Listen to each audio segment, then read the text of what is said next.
ಬಂಧಿಸಿ ಠಾಣೆಗೆ ಕರೆದುಕೊಂಡು ಹೋಗುತ್ತಿರುವಂತಹ ಪೊಲೀಸ್ ಠಾಣೆಗೆ ದೌಡಾಯಿಸಿರುವ ಹಿರಿಯ ಅಧಿಕಾರಿಗಳು. ನಿನ್ನೆ ಸಂಜೆಯಿಂದ ಆತಂಕದಲ್ಲೇ ಕಾರ್ಯನಿರ್ವಹಿಸುತ್ತಿರುವ ಪೊಲೀಸ್ ಸಿಬ್ಬಂದಿಗಳು. ಈ ಎಲ್ಲಾ ದೃಶ್ಯಗಳು ಕಂಡುಬಂದಿದ್ದು ಬೆಂಗಳೂರು ಹೊರವಲಯದ ಆನೇಕಲ್ ಜಿಗಣಿ ಪೊಲೀಸ್ ಠಾಣೆ ವ್ಯಾಪ್ತಿಯಲ್ಲಿ. ಈ ಎಲ್ಲಾ ಆತಂಕಗಳಿಗೆ ಕಾರಣವಾಗಿರುವುದು ಒಬ್ಬ ಪಾಕಿಸ್ತಾನದಿಂದ ಅಕ್ರಮವಾಗಿ ಬಂದಿರುವ ಒಬ್ಬ ವ್ಯಕ್ತಿಯ ಕುಟುಂಬದಿಂದ. ಹೌದು, ಜಿಗಣಿ ಪೊಲೀಸ್ ಠಾಣಾ ವ್ಯಾಪ್ತಿಯಲ್ಲಿ ವರ್ಷಗಳಿಂದ ಅಕ್ರಮವಾಗಿ ಪಾಕಿಸ್ತಾನದಿಂದ ಬಂದ ಒಂದು ಕುಟುಂಬ ಧರ್ಮ ಪ್ರಚಾರದಲ್ಲಿ ತೊಡಗಿ ಆತಂಕವನ್ನು ಸೃಷ್ಟಿಸಿದ್ದು ಇದೀಗ ಜಿಗಣಿ ಪೊಲೀಸರಿಂದ ಅರೆಸ್ಟ್ ಮಾಡಲಾಗಿದೆ.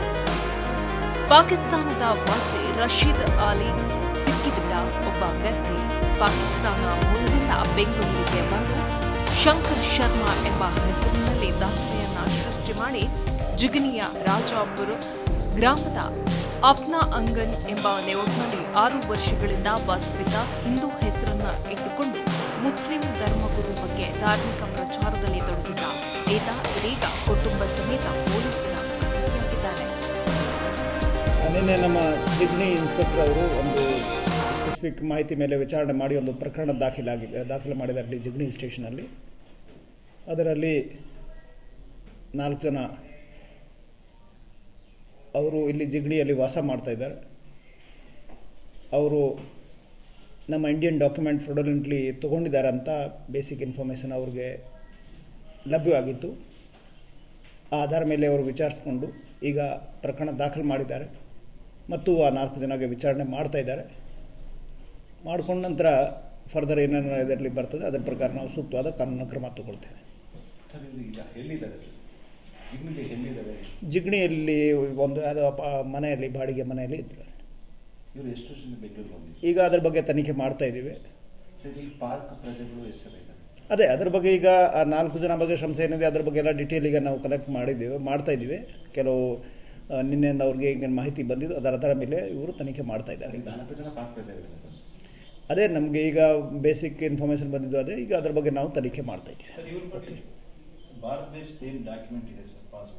ಹೌದು, ಅದು ಕೆಲವು ಬೇರೆ ಡಾಕ್ಯುಮೆಂಟ್ಗಳು ಮಾಡಿಕೊಂಡು ತೊಗೊಂಡಿದ್ದಾರೆ. ಅದಕ್ಕೋಸ್ಕರ ನಾವು ಈ ಡಾಕ್ಯುಮೆಂಟ್ ಫ್ರಾಡುಲೆಂಟ್ ಏನು ಅಬ್ಟೈನ್ ಮಾಡಿದ್ದಾರೆ ಅದರ ಸಂಬಂಧಪಟ್ಟ ಹಾಗೆ ಕೇಸ್ ಕೂಡ ಅದೇ ಥರ ಪ್ರಕರಣ ದಾಖಲೆ ಮಾಡಿದ್ದೇವೆ. ಮತ್ತು ಈಗ ಹೆಂಗೆ ಮಾಡಿದರು, ಎಲ್ಲಿಂದ ಮಾಡಿದರು, ಯಾವ ಹೆಸರಲ್ಲಿ ಮಾಡಿದ್ರು ಅದರ ಬಗ್ಗೆ ಎಲ್ಲ ಈಗ ತನಿಖೆ ಮಾಡಬೇಕಾಗಿದೆ. ಈಗ ನಿನ್ನೆ ಮಾಹಿತಿ ಸಾಯಂಕಾಲ ಗೊತ್ತಾಗಿದೆ. ಸೊ ಈಗ that will take time to investigate into all details. Okay, ಅದೇ ಸಣ್ಣ ಪುಟ್ಟ ಯಾವುದೊಂದು ಆಯಿಲ್ ಈ ಸಪ್ಲೈ ಮಾಡೋದು ಗ್ಯಾರೇಜ್ಗೆ ಅದೊಂದು ಹೇಳಿದ್ದಾರೆ. ಬಟ್ ಅದು ಎಲ್ಲ ತನಿಖೆ ಮಾಡಬೇಕಾ. ಈಗ ಅವರು ಹೇಳಿದ್ರೆ ನಾವು ಎಲ್ಲ ತಕ್ಷಣ ಅದು ಕರೆಕ್ಟಾಗಿ ಹೇಳೋದು ಮಾಡೋಕ್ಕಾಗಲ್ಲ. ಬಟ್ ಇಟ್ ವಿಲ್ ಟೇಕ್ ಇನ್ವೆಸ್ಟಿಗೇಷನ್ಲಿ ಕರೆಕ್ಟಾಗಿ ಎಲ್ಲ ವಿಷಯಗಳು ಗೊತ್ತಾಗ್ತದೆ.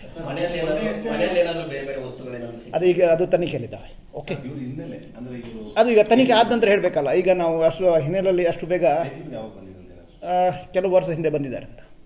ಮೊನ್ನೆಯಷ್ಟೇ ಶಂಕಿತ ಉಗ್ರ ಒಬ್ಬ ಬಂಧನ ಆಗಿದ್ದ ಅನ್ನೋ ವಿಚಾರ ಇದಾಗಿತ್ತು ಜಿಗಣಿಯಲ್ಲಿ. ಇದಾದ ಮೇಲೆ ಈಗ ಪಾಕ್ ಪ್ರಜೆ ವಿಧ್ವಂಸಕ ಕೃತ್ಯ ನಡೆಸೋದಕ್ಕೆ ಏನಾದ್ರು ಪ್ಲಾನ್ ಏನಾದ್ರು ಇತ್ತು, ಈ ತರದ ಏನಾದ್ರು ಆಗ್ತಿದ್ಯಾ ಅನ್ನೋದ್ರ ಬಗ್ಗೆ?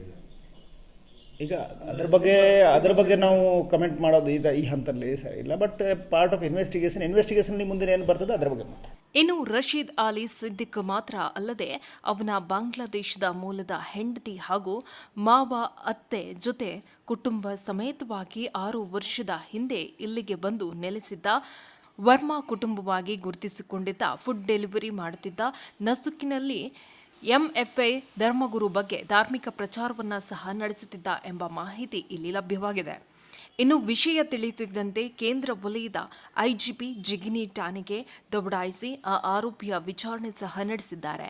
ಅದಲ್ಲದೆ ಆರೋಪಿ ಭಾರತದ ಆಧಾರ್ ಕಾರ್ಡ್ ಹಾಗೂ ಪಾಸ್ಪೋರ್ಟ್ ಅನ್ನು ಸಹ ಮಾಡಿಸಿದ್ದು ಅಕ್ರಮ ದಾಖಲಾತಿ ಸೃಷ್ಟಿಸಿದ ವಿಚಾರದಲ್ಲಿ ಪ್ರಕರಣವನ್ನು ಕೂಡ ದಾಖಲಿಸಲಾಗಿದೆ. ಒಟ್ನಲ್ಲಿ ಮೊನ್ನೆಯಷ್ಟೇ ಉಲ್ಫಾ ಸಂಕಿತ ಉಗ್ರ ಅರೆಸ್ಟ್ ಆಗಿದ್ದ.